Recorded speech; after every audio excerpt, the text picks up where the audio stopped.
Hey, this is Jay, and let's dive right into doing a little bouncing and sliding in 2D with Unity. Now, I'm assuming that you've already watched the bouncing and sliding in 2D video, and I'm assuming that you've already installed Unity onto your system. Now, if you haven't installed Unity yet, if you were putting that off, go ahead and do it now. Refer back to the previous videos and get that done so that you can follow along with this video. So I'm going to go ahead and launch Unity here, and what we're going to do first of all is we're going to put together a project, and then we're going to download some graphics, the plank and the ground and the beach ball and so on that you saw in this bouncing and sliding video, so that we can use those as we're playing around with it. So when you first launch Unity, you're going to get this open project or create new project, and we're going to go with create new project.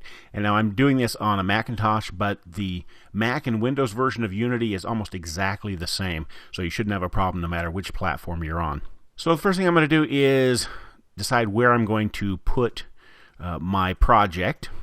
And I always put mine in Documents, and then inside of that I have a folder called Unity Project. You can put it wherever you like. And I'm going to create a new folder actually called CS109. And I'm going to save this new project as, call it Bouncing and Sliding. All right, and the other thing I'm going to do here, I'm going to leave all of these boxes in here. I'm not going to check anything in there.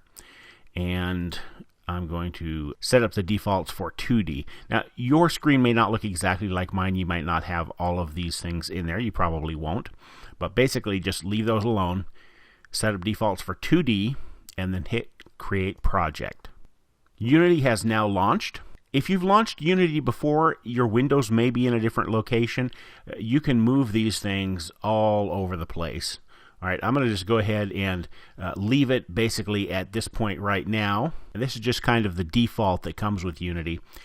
And under the window menu, you can see Asset Store. Choose that.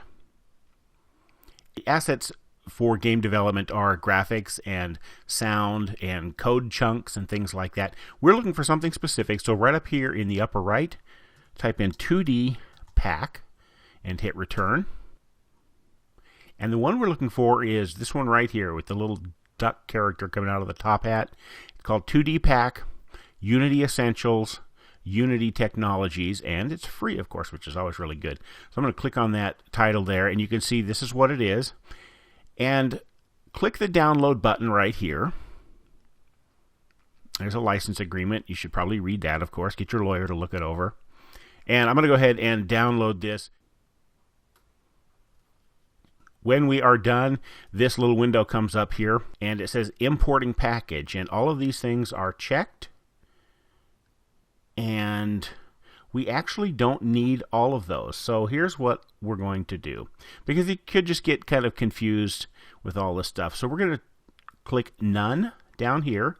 Now all of these are not checked. And we're going to scroll down and find one that's called Sprites. Well, there's one called Sprites, but we want one out here on this level here. In fact, go all the way to the bottom and then scroll up. And there we go, Sprites.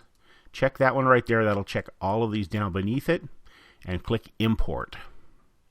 And what we're doing there is we are importing those assets into our project.